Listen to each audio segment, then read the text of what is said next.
Missed an episode of your favorite podcast? Choose from over a decade of content in our archives, not just the latest episode. All free at gcnlive.com. This is your call to action. Get prepared, America. Economy, survival, energy, disasters. This is USAPrepares.com. Informative radio, educational radio. Interact now by emailing instructor@USAPrepares.com or text at 434-390-7953. Class, please take your seats. Now, your instructor, Vincent Finelli. Everyone all set, cocked, locked? Here we go. We dial set correctly to USA Prepares. We're delighted you're here. We broadcast 2 hours from high atop the Missouri Ozark Mountains. Mackenzie's engineering the broadcast in Minnesota at GCN. I'm Vincent Finelli. If you'd like to listen as you travel or listen at work, 605-477-3249. That's our listen line, 24/7, 605-477-3249. And if you'd like to call us, 866-582-9933. 866-582-9933 between the hours of 9 a.m. Central and 11. That's when we're live, Monday through Friday. Doc Ram's with us, Dr. Richard Allen Miller. Welcome, Rick. Good morning, Vincent. I was going to call you Vin, like in Vin Diesel, but I didn't sound right with Vin Finelli. Yeah, well, you know, some people do call me Vin. Some people call me Vinny. Some people call me Vincent. Sometimes my mom calls me Vincenzo. Vincenzo? But you know. Oh, man, what a great one. Yeah, that's a good one. I'll have to remember that one. But, you know, my my official name is Vincent Finelli, and I use my real name on the air. You know, Rick, I'm glad you mentioned this line of thinking. I was at a radio station many years ago, and there was an engineer there, and he said to me, "You know, I don't agree with a lot of what you say." Now, I'm not saying anything different from what I said back then. I mean, it's the same things, same kinds of things. Same kind of dislikes, same kind of likes that I have, and that I talk about on the air. And so he said, you know, I don't agree with a lot of things that you say. And I said, okay. And he said, you know, I used to be in radio. I said, really? And I said, so where? He said, well, you know, out west. I said, oh yeah. He said, but you know, I didn't use my name. I didn't use my real name. And I said, really? So you're coming down on me. You're telling me that you don't agree with things I say, and you won't even use your real name? That gave him a pause. How about? Yeah. Well, there are a lot of radio guys that don't use their real names, like Michael Weiner, for example. He doesn't use his real name. His radio name is Michael Savage. Yeah, Michael Savage. Real name is Michael Weiner. So there are many people who don't use their real names, but I do, and I decided that, you know. However, I do have a bunch of aliases that I have on credit cards for my own amusement. You know, for example, I have a credit card in the name of Anthony Soprano, and so why I just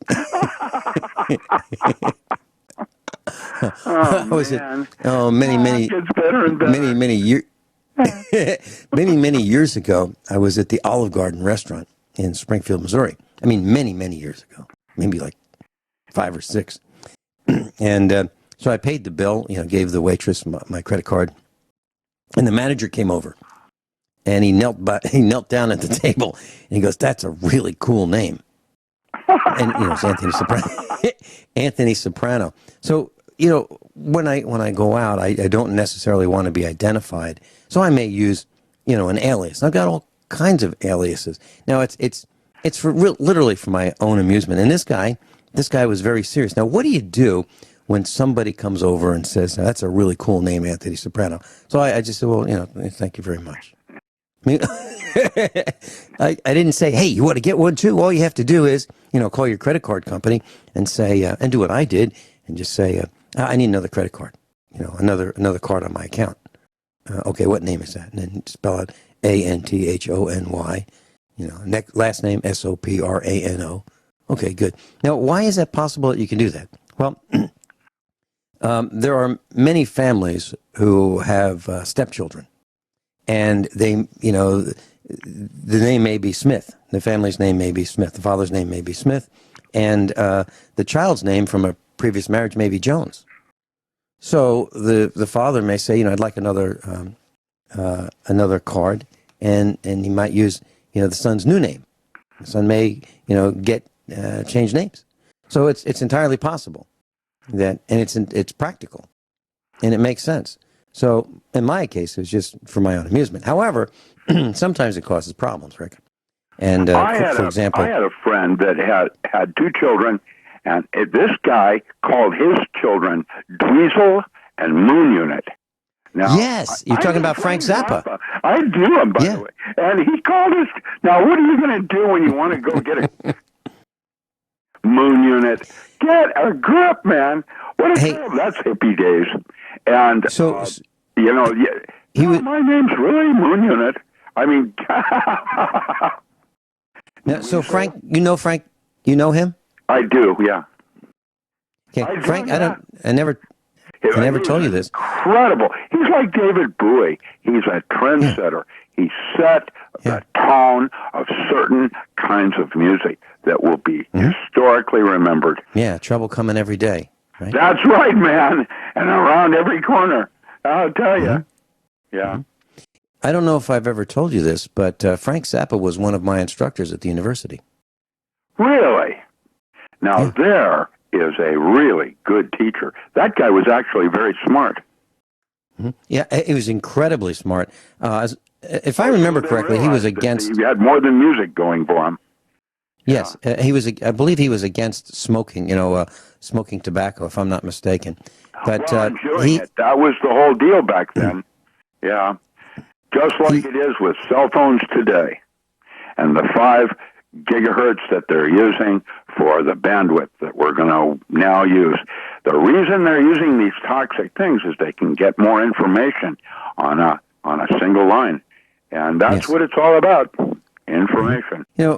I was trying to watch something on Netflix last night. Mrs. Finelli and I came in from we were involved in cutting hay, tedding hay, raking hay, baling hay, and then moving all the hay into the barns. How much hay was it? 205,000 pounds.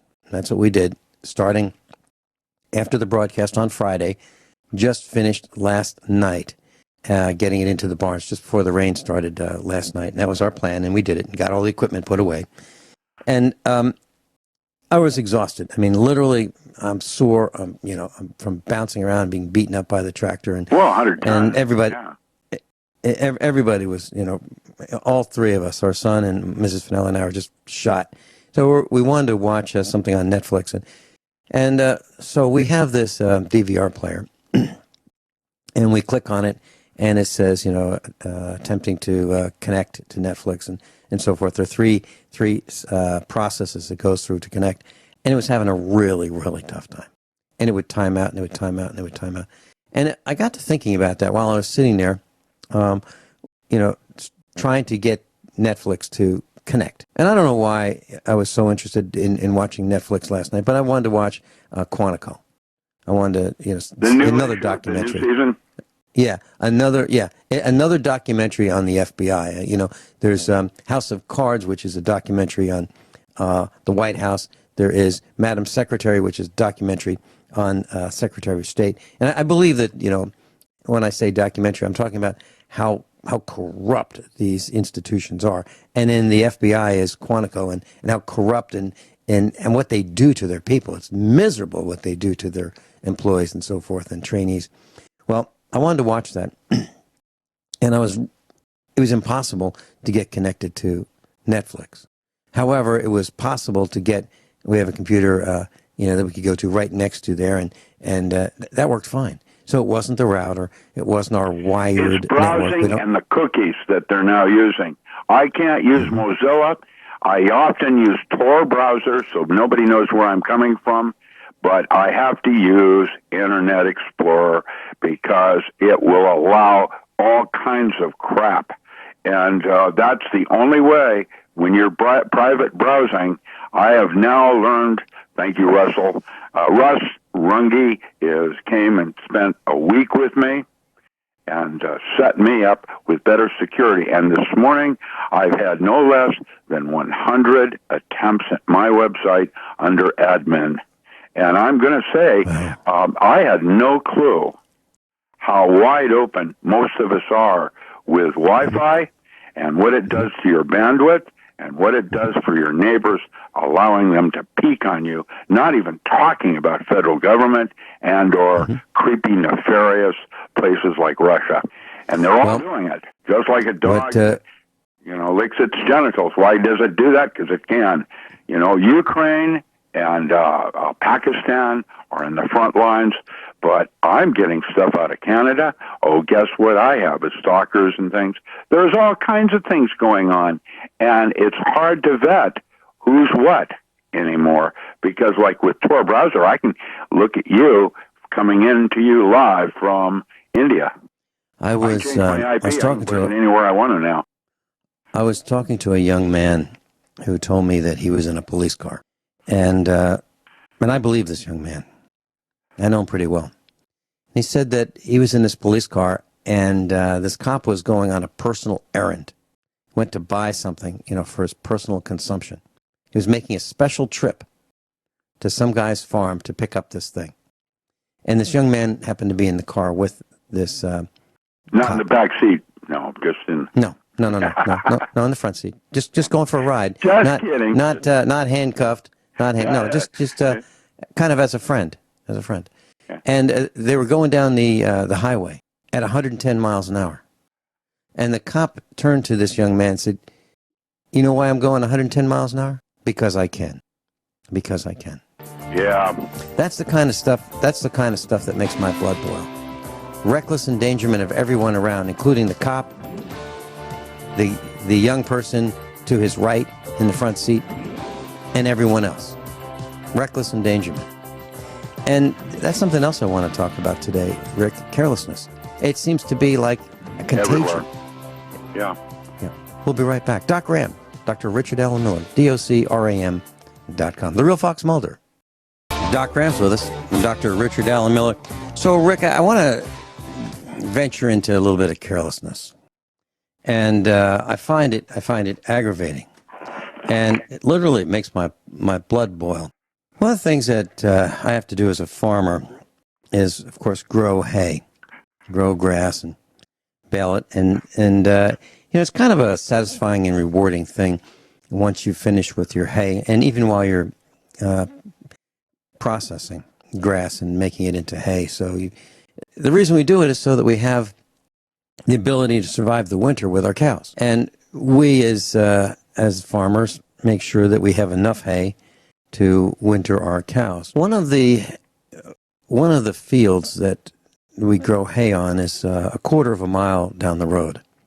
It's a quarter of a mile down a paved road. So we leave our gravel road and we make one turn and go down to this field. And on that field, there was a yield of about 30,000 pounds of hay. And one of the most difficult things that we have to do is bring that hay home. So we have a trailer. It's a 16-foot trailer. And the bales of hay are 4 feet wide, or 4 feet tall by 5 feet wide. And we have a front-end loader on a tractor, a 40-horsepower tractor, and we pick up these round bales of hay and we stack them on the trailer. There's 4 on the first level and 3 on top. And that trailer is pulled by a 100-horsepower tractor. In order to do this safely, what we do is we have our son. It takes 3 of us, 3 people, to get these bales of hay 1/4 of a mile down the road. What we do is our son will have a bale of hay on the front of the front-end loader on a 40-horsepower tractor and a bale on the back. So it's 1,000 pounds on the front, 1,000 pounds on the back, and the tractor may weigh 4,000 pounds. And he'll look both ways. He'll stand up on the tractor and look both ways, and he can see, about 1/8 of a mile easily in one direction and 1/4 of a mile in the other direction. waits till it's safe, listens with both ears to make sure he doesn't hear anybody coming, and pulls out. Then he pulls up about a quarter of a mile up the road, and he will wave me on. I'll have a walkie-talkie. He'll have a walkie-talkie. And Mrs. Finelli, who's behind me, has a walkie-talkie. He'll wave me on because he will stand up on the tractor and he'll look forward and backward, make sure no one's coming. He'll wave me on. I'll pull out with the 100-horsepower tractor and the 16-foot trailer. So I've got an 8,000-pound tractor, a 2,000-pound trailer. That's 10,000 pounds. And then 7,000 pounds of hay. I'll pull out. Everything's fine. Mrs. Finelli will pull out behind me when she gets the all clear, it's safe signal to pull out. And she'll have a pickup truck, a Chevy pickup truck, a white truck with headlights and flashers on. And the idea is so that no one comes flying up on me, tries to pass me because it's a double yellow line for just a quarter of a mile. That's all. We're only going a quarter of a mile, then we're turning left. Well, yesterday, we did exactly that. Everything was fine, nobody in sight. And we're going up the road, ready to turn left onto our our dirt road. And I hear this loud rumbling. I'm thinking, what is that? Well, a motorcycle, Harley Davidson motorcycle, guy with a leather jacket, leather vest, passes me as I'm going around a slight curve. He can't see around me. Passes me on a double yellow line. First of all, it cuts Mrs. Finelli off. She's got her flashers on. Gets between Mrs. Finelli's front bumper and me.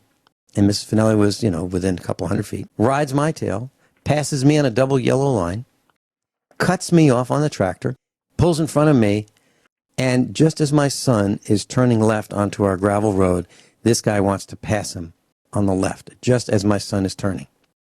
So he's created three violations. One, he passed Mrs. Finelli, double yellow line.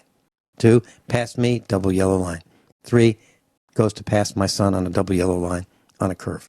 My son is continuing to make the turn, and the motorcycle almost hits my son, runs from the left side where he's trying to pass him, off to the right side, almost has a crash. Almost. I mean, within a couple feet, literally, not exaggerating.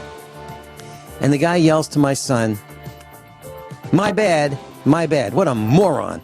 Who talks like my bad? Who drives like that? Who operates a vehicle like that? Reckless, careless, out of control. And I see it happening every time we do hay. We'll be right back. We're talking about carelessness with Doc Ram. And so, Rick, it's been happening several hay seasons now. And it's the same thing. It's some jerk in a small rattle trap of a car or a Chevy Cobalt. That seems to be the vehicle of choice. It must feel like a race car to whoever's behind the wheel. They seem to be able to be invincible.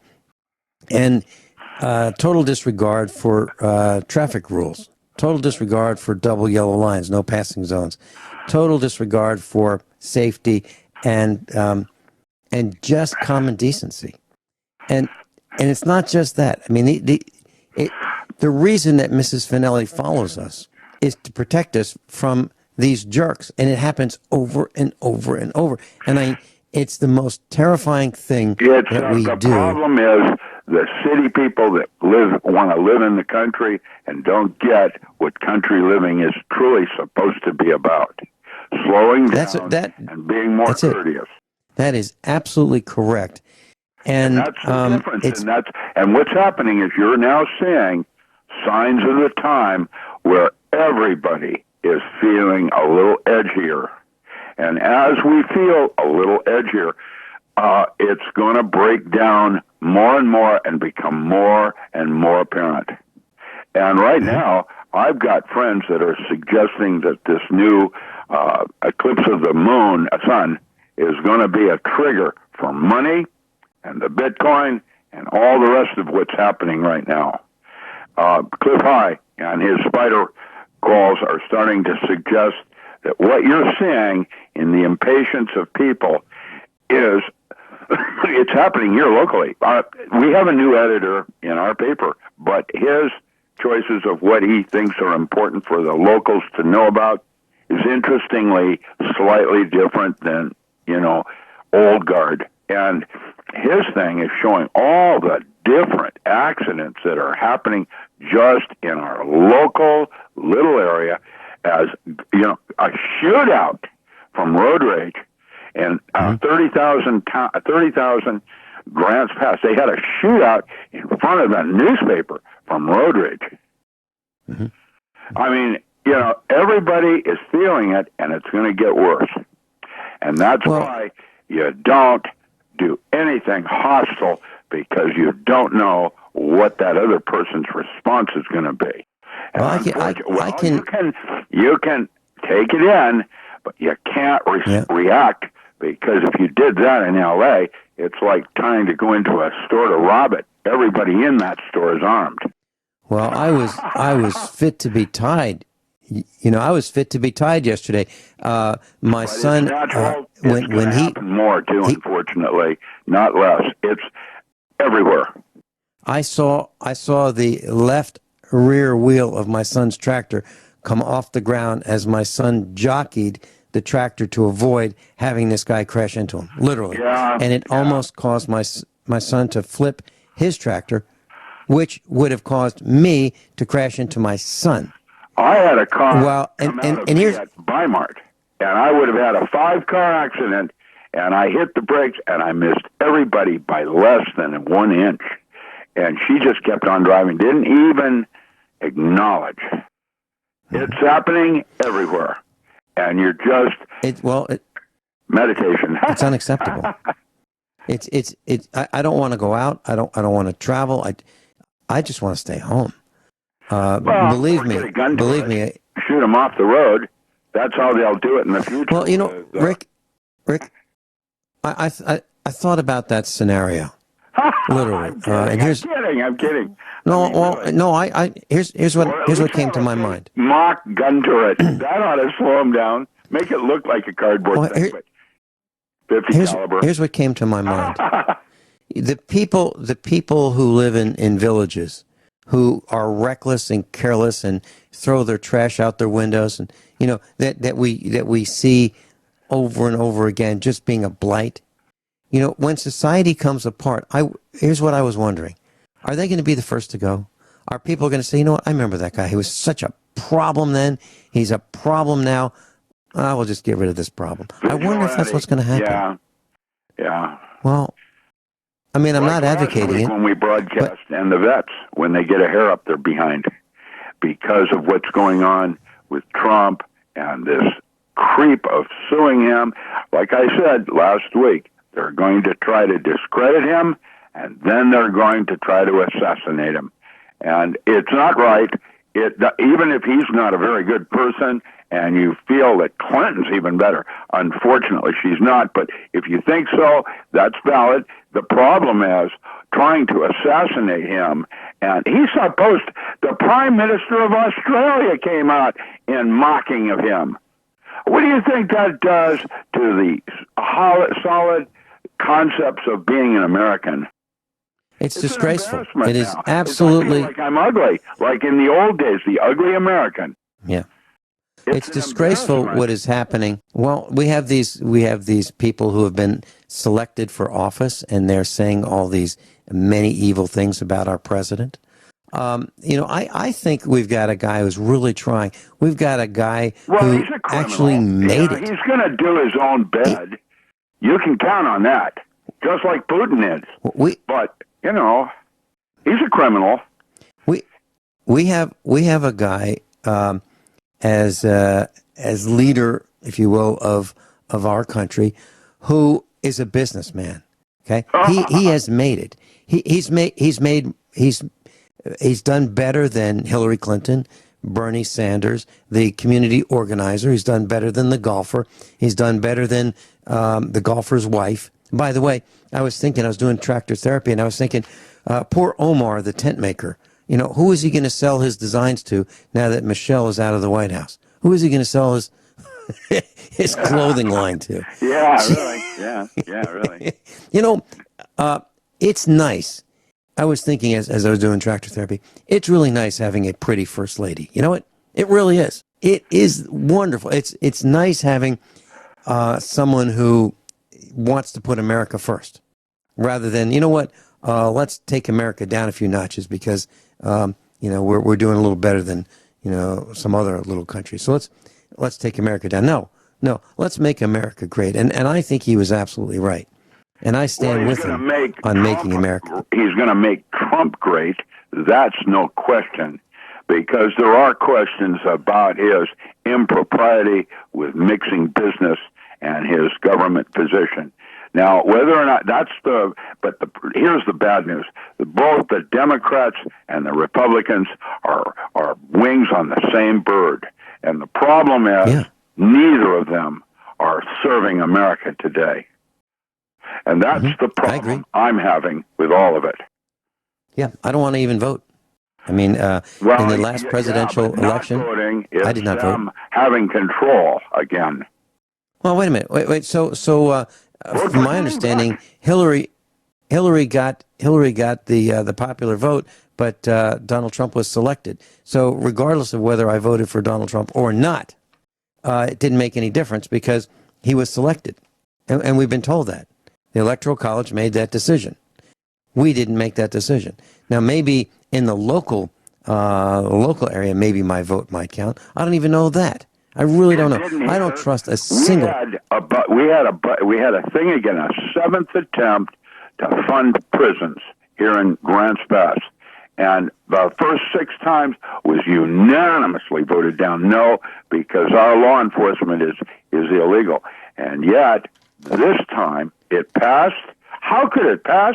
And then who's the guy that's in charge of counting? They call it the auditor or whatever they had. He got hired by another county 1 week later to leave the area. I think we've been hijacked. I don't think there's any accountability, and they do what they want. And if they need the money, they make it happen anyway. Okay, when I lived in Virginia, I've mentioned this, but let me mention it again. We're talking about prisons. There was a Shaw factory, and they manufactured carpeting, Shaw rugs. You might have heard of them, class. And they had pulled out of our little town, and they were like one of the 2 big employers. And they pulled out, and they had this abandoned factory. And I approached the town, and I said, "Tell you what, we've got like 100-something people have just been laid off. We got no place to go.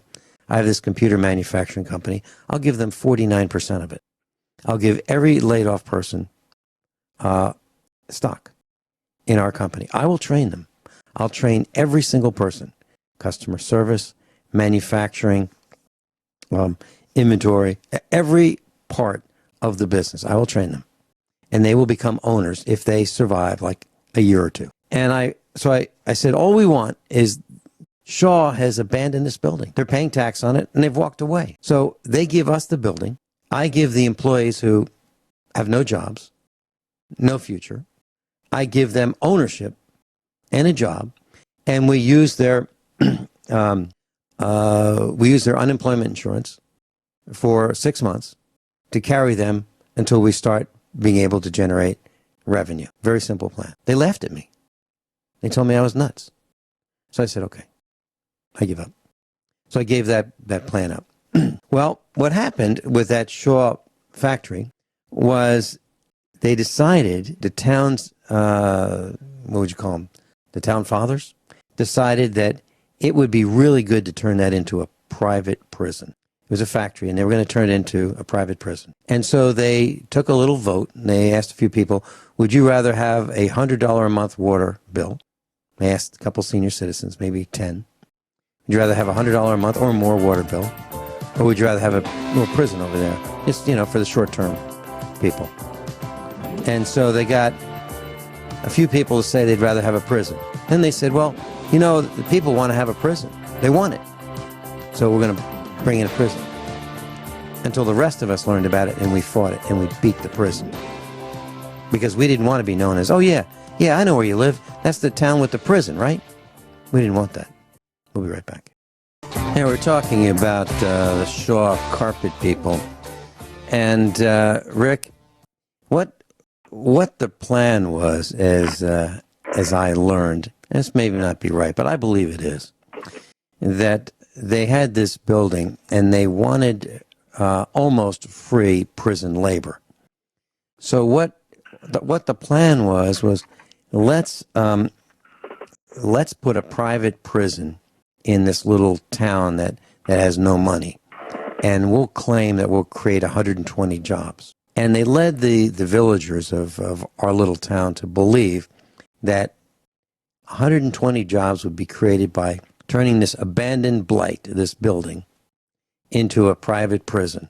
And it'll be really good because, the dentist will get some business from the prison, so he can go from his office downtown.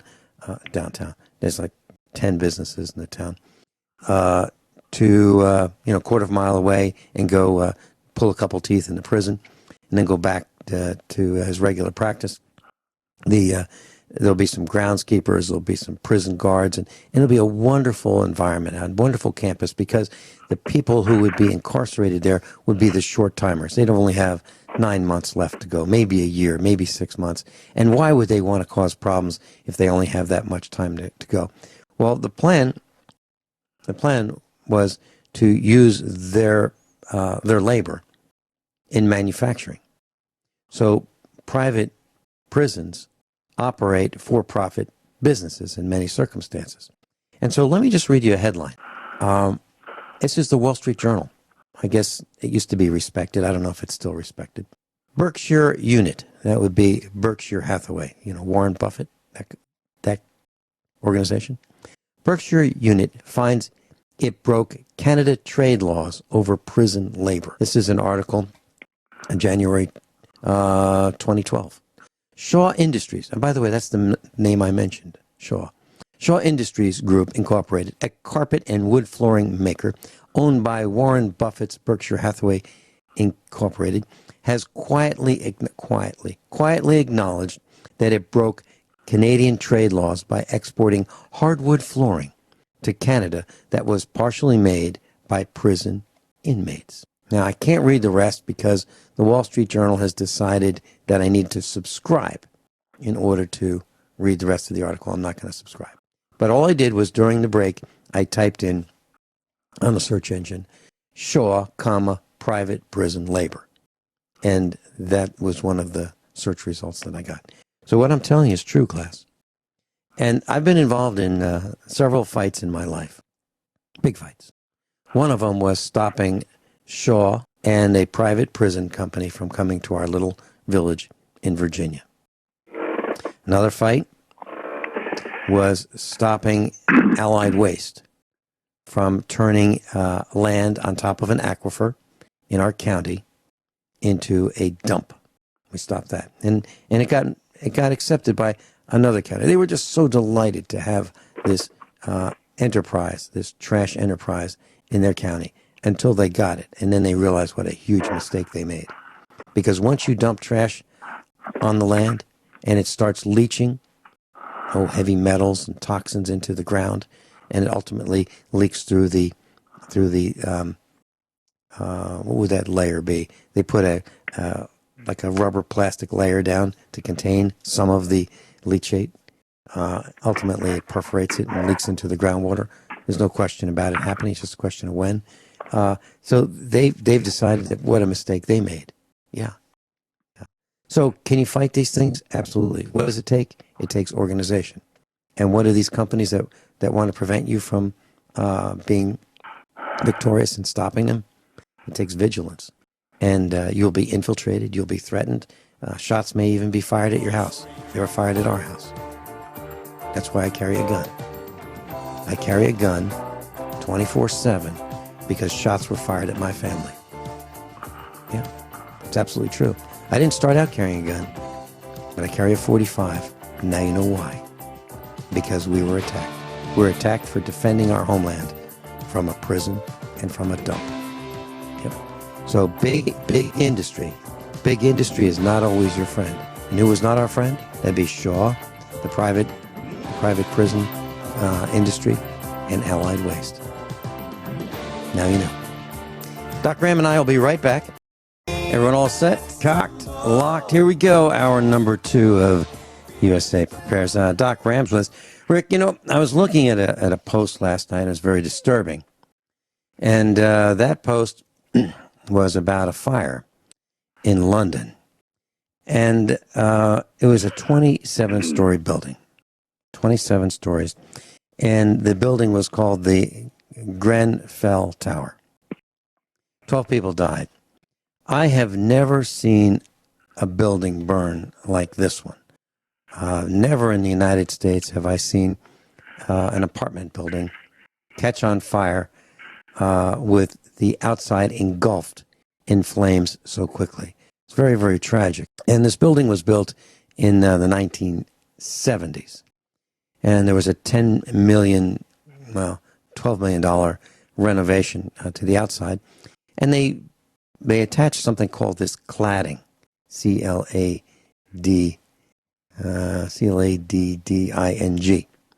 And they're blaming, or there's some thoughts that was this cheap plastic polystyrene type cladding responsible for this building being engulfed so quickly. And the original report that I read said that it was a refrigerator failure that caused this. Now, that's kind of interesting, a refrigerator causing this problem. And within 15 minutes or so, this building was engulfed in flames. At 12:54 a.m., residents, start calling about a fire on the third or the fourth floor. Then about 19 minutes later, a man on the 17th floor says he's aware of the blaze, and pretty soon people are dead. The people who were residents there were told, if there's a fire, stay put. Stay put, don't move. Stay where you are because this building is really, really fire resistant. And the building should be able to sustain half an hour of a fire, before death. And that gives the fire brigade or the fire department plenty of time to get to the building. Well, I'm looking at the building. It's on fire. The outside is on fire on multiple sides. And the fire hoses are reaching 1/3 of the way up the building. But the building is on fire almost from top to bottom. And the fire hoses can't reach that high. So the people were told, just stay where you are, everything will be fine. And so the fire brigade failed them. And the building was a public building. So the government failed them. Now, just one more reason not to trust the government for anything. And I'm looking at an image of the building after the fire was done consuming the building. The entire outside of the building is charred, absolutely burned. Now, you'll have to show me a concrete structure in the United States where you'll see that. I've never seen that. I've never seen that. Rick, it's an absolute injustice. I hope that everyone that was involved in the approval process of the materials for this construction, I hope that the fire brigade that said, okay, yeah, that's okay. We approve this for occupants to inhabit this building. This will be fine. I hope that they are brought to trial and that they are convicted of whatever crimes they might have committed against the people who. Yeah. It's an absolute outrage. Yeah. So do I trust the government for anything? Absolutely not. Absolutely not. I believe that there are payoffs. That's bribes. the bottom line. Always has been. And imagine what's going to happen next with that building in terms of poltergeist, second death, what they call second death, and the maggot, creepy world that follows with that in terms of leeches and Klingons on an astral projection level. It's, I have a friend, mutual friend, that's in the hospital again. Grace Thorne is in the hospital again. And I hope she's going to be okay. This is me acknowledging that we are all praying for you right now again. Yeah, Grace Thorne is a USA Prepares instructor. Yeah, and did you know she that in her fourth grade is back class in the hospital? We just discovered it yesterday as well. It's terrible what's happening. She's in okay spirits. I hope she's going to be okay. There's more ahead of her, and some of it is like this fire. There are entities that we have yet to define in our physical reality as scientists that I'm now recognizing as the real Dr. Strange, that there's other things going on besides the physical world. And that when you have fires like that, where there's a mass amount of death in one location, I mean, that leaves some kind of a thought form imprinted in that region. And unless it's managed correctly, will cause further harm in terms of the energy of anger and fear and all the rest of what happened to those people as they were dying. They were throwing children out of the windows thinking they would have a better chance of survival. Yeah. You know, I know a gal, I know her pretty well, and she was telling me that her son had a job in Richmond, Virginia. And on 9/11, her son's friend, who, you know, a peer at this company where they worked, got a call from his dad. And his dad said, the building's on fire. We're talking about the World Trade Center. The building's on fire, but it's okay. It's okay. Click. And that was the last he heard of his dad. That's when the building went down. The building went down. The father just called to let him know it's going to be okay. It's going to be all right. And he wasn't. That's when he died, during that, when that click happened. So I don't like going in tall buildings. I don't like going in elevators. You know, if it's government inspected, that makes me all the more concerned about it. If it's government approved, you know, like USDA inspected beef. Well, it used to be USDA inspected U.S. beef. Now it's USDA inspected mostly foreign beef. Yeah. Yep. I'm going to say something about that people don't realize. You know, EPA and their so-called environmental protection in terms of jet engines are, you know, what comes out of a jet engine falls under EPA.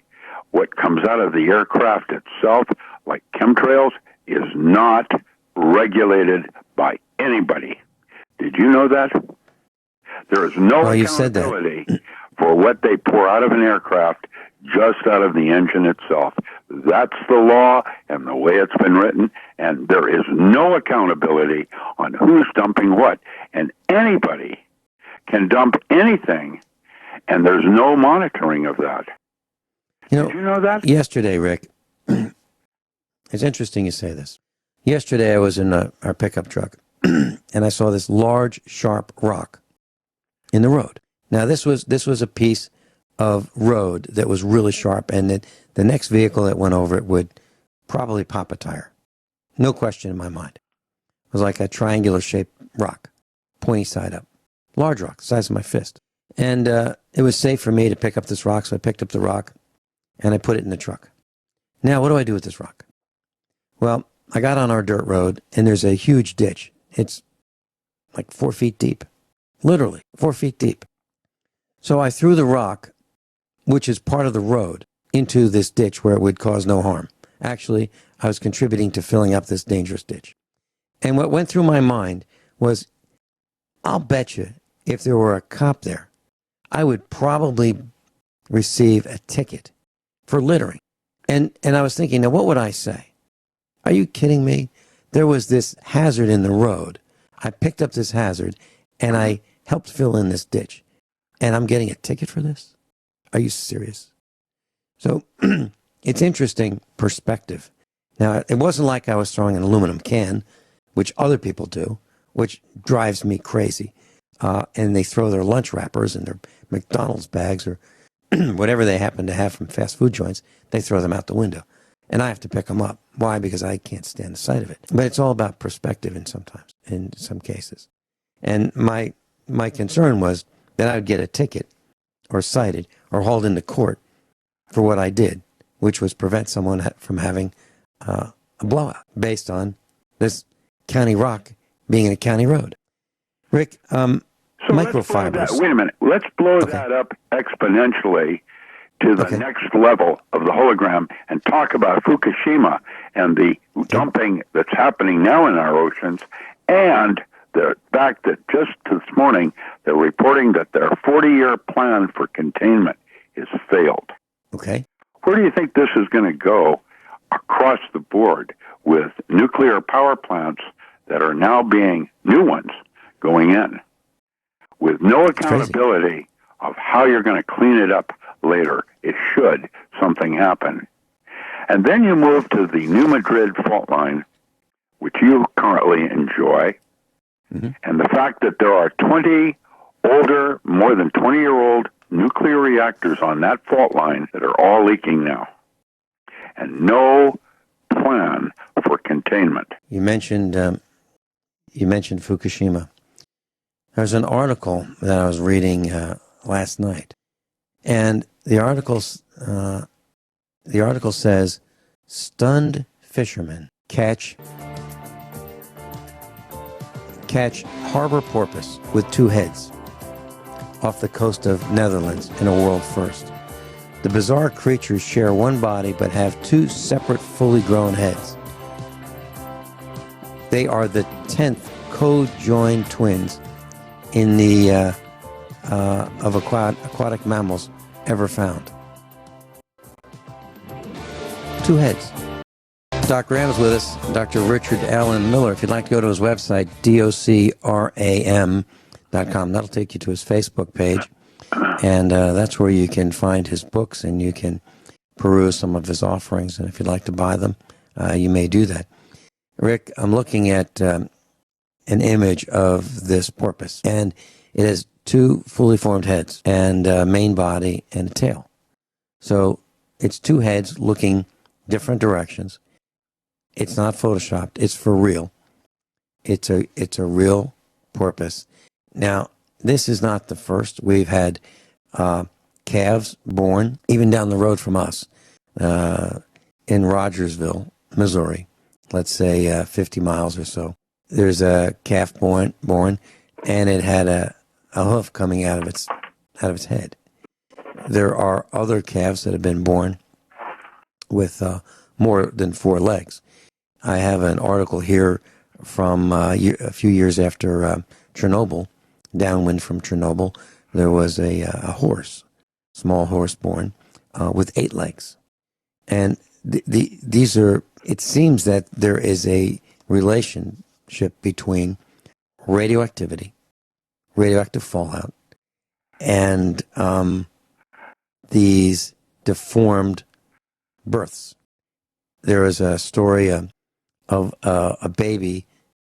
I don't know, how would you describe it? It was like 2 people, but they were joined at the head, and they were separated. It took a team of 30 medical professionals to separate these 2 people who were joined at the head. We're seeing more and more of this. We're seeing more and more cancers. I'm hearing from people I absolutely believe that cancer is increasing at an increasing rate, and it's something that I'm seeing, in my own observations. Your thoughts? I'm absolutely why I brought it up. The no accountability for certain technologies that are not correct. Everybody knows it from a gut point of view, and yet they persist. Why? Well, one thing like Qatar and Saudi Arabia, it's about war and the constructs of profit and greed and the idea of capitalism and the fact that war is good for business. Now, I don't know what to do about the chemtrail part because yesterday was discussing. Today we're overcast, and so I'm certain I'm not able to see it, but they're laying these things down even when we have a lot of weather going through. Why? And who is actually doing it, and for what purpose? And I'm still, after 4 years of actually actively trying to figure out what's going on, I still don't know. What would that suggest in terms of intent? Covert? Oh, yes. Having to do with U.S.? No. The planes that are laying the big ones down are white, no markings, and they come out of Canada, in our case, Chilliwack, and they turn around in Klamath Falls at the Air Force Base. Now, who would fly such an aircraft knowing what it is or what it is not, and continue doing that without coming out to the public. Dane Wigington and others have really tried to address this issue, and it's like Fukushima. They are deploying this technology everywhere without any backup safeguards. And now the Fukushima one, that is obviously quite affecting our oceans and will affect all of life on Earth, is out of control, and the so-called 40-year plan to control Fukushima is failing as of today. It no longer is. That means they need a new plan, and this is like their 40-year plan didn't work. Now what? And what I'm trying to say to you is, what is the purpose of the geoengineering? What is that all about? Originally, it was to control the weather for aircraft at San Francisco Airport and other kinds of things in the 50s, where they were using iodide crystals. But today, there is any number of different things going on, to include bio-APIs and inserting certain kinds of metals in our body that are more nefarious than you can imagine. And we were talking about nanofibers. Rick, I just want to mention this. Tomorrow I'm doing a special broadcast about taxes. And I'm going to be talking about extreme tax deductions. And this is because Dr. Shealy advised our class that detachment is a good thing. And I was thinking about how angry I was at the state of Missouri for attacking us in a fishing expedition. They've attacked a whole bunch of people here in the state of Missouri looking for revenue, which they call unpaid sales tax. They are trying to extort from many people revenue, undeserved revenue, unfounded revenue, revenue for which they have no right to. And they're claiming, they're alleging that people have not paid sales tax. And people like us who should have not paid sales tax because it was not due. And the tax code is pretty clear. And I've read the tax code, and I don't pay taxes that I don't need to pay. Everything I do is above board. I file appropriately, and so the state came after us. And ultimately, after I responded pretty vigorously, pretty fiercely, and I dug in, and I came out swinging, they decided that actually they did not have a claim. There was no sales tax due. It was bogus, and as a result of detaching from that, I have attached to a plan to teach everybody that will listen about how they can pay less in taxes to stop feeding this beast. So tomorrow, special broadcast, 1 hour special with me on how to pay less in tax. I think you might find it fascinating, class. And no one to date has said that I'm wrong. No one has been able to say, Finelli, you've lost your mind. These tax deductions you talk about are bogus. I'm waiting for someone to say to me, how do you get away with that? And my response is, get away with what? I'm not getting away with anything. I'm just using their rules to the best of my ability. I'm not getting away with anything. I'm just complying. But some people might say, I take the deductions to the extreme. Of course I do. Of course. And I take the same approach when I go to the store. If I go to the Chinese factory outlet to buy a gallon of tractor oil, for example, and let's say it's $25, I don't say, I'll tell you what, here's 3 tens. That's close enough. Why would I do that? Why would I give them $30 when the amount due is $25? Why would I do anything differently with tax code? Why would I give those thugs any more than I absolutely, positively have to? I'm not going to. And I'm going to teach you some thoughts, how to think differently. And that will be tomorrow, hour number 2. And I suggest to all those who may listen, you'll probably be able to save at least $1,000 per year on your taxes. That'd be the average guy or gal from now on. Now, if you can't do that, then I suggest that you call the radio station that you're listening to right now and demand a full refund for the entire amount that you paid to listen to this broadcast. but keep in mind that don't believe anything I say. Okay, do your own research. That's my disclaimer. And we'll call this, an entertainment experience. But I can tell you that I have first or second hand information that this is all viable. Okay, and so we'll leave it at that. And tomorrow we'll have that seminar on taxes, hour number 2 of USA Prepares.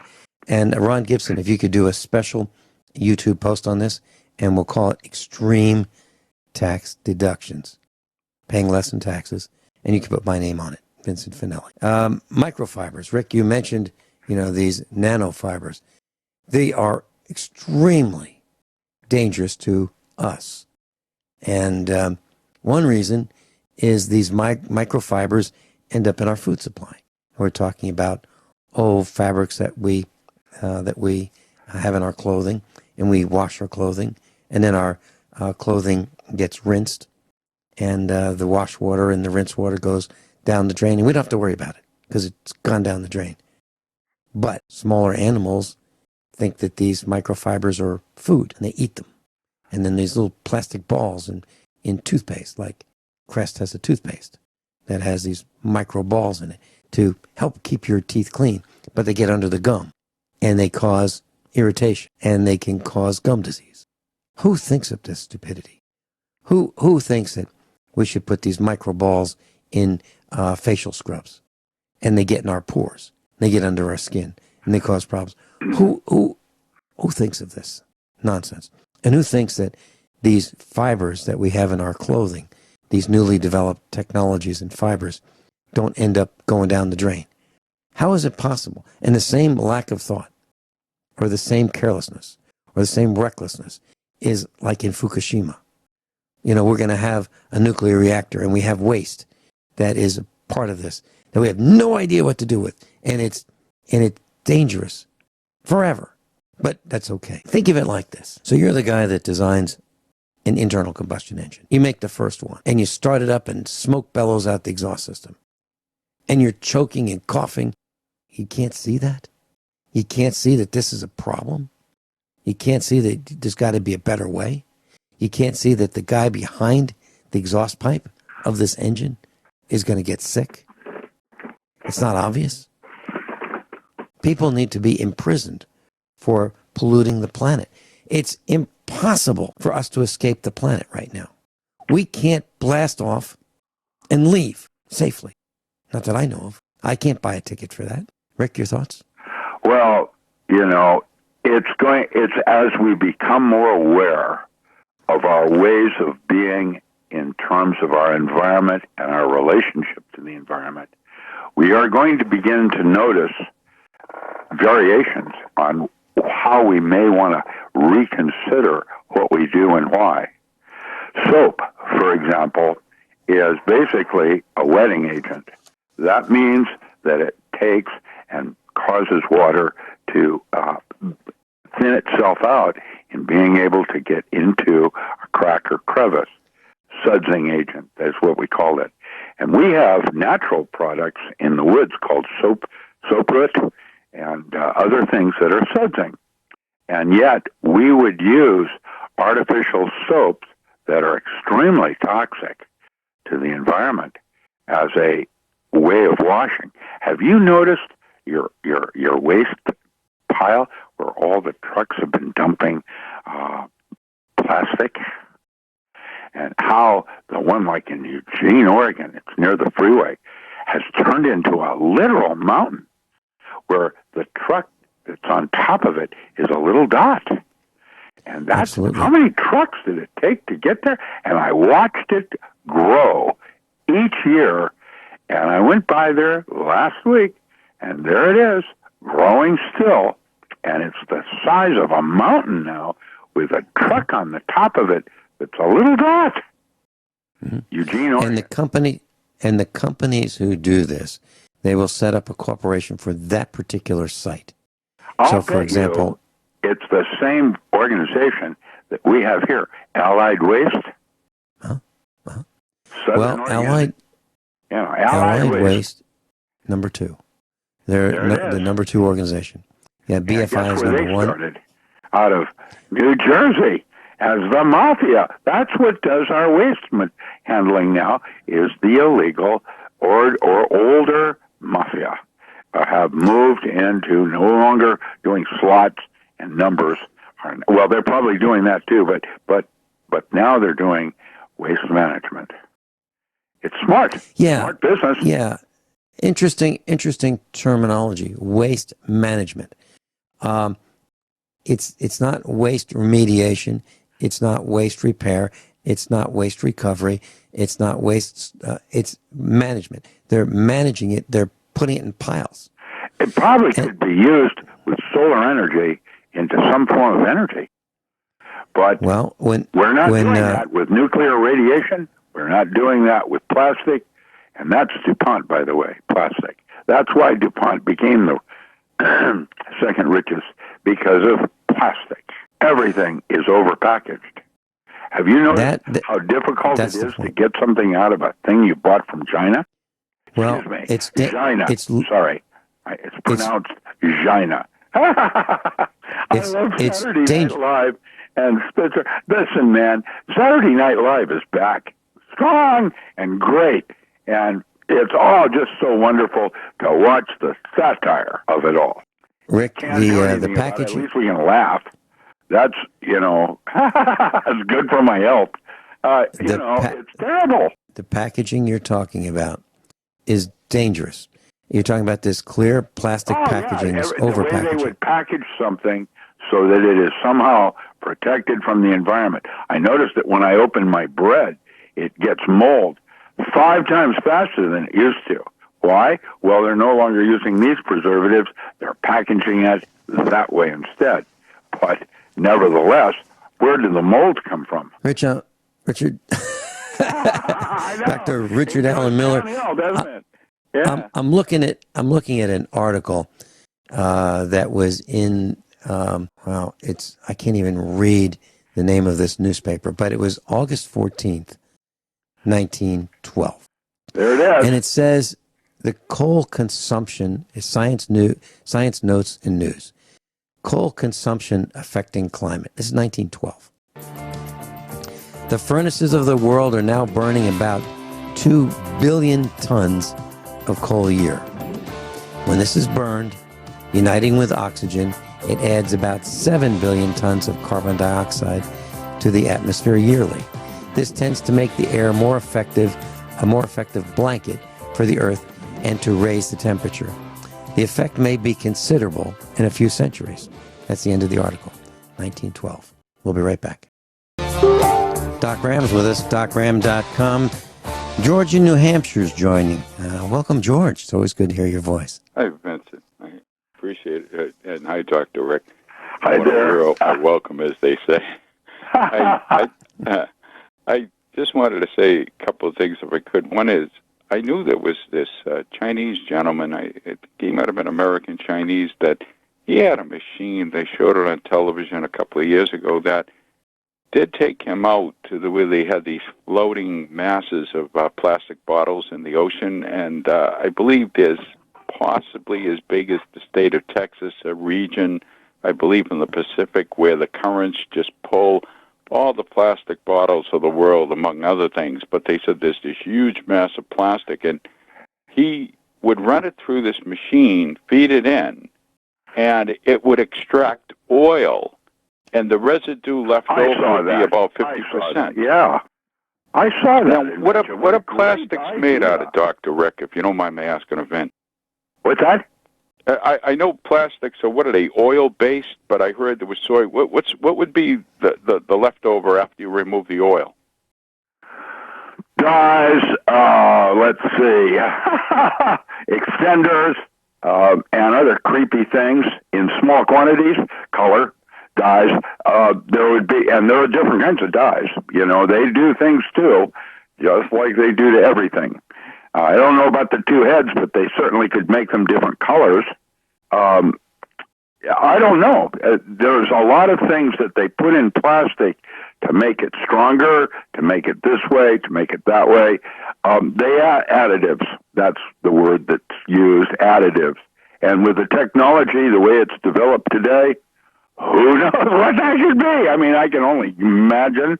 How about that asexual salamander that is now being used?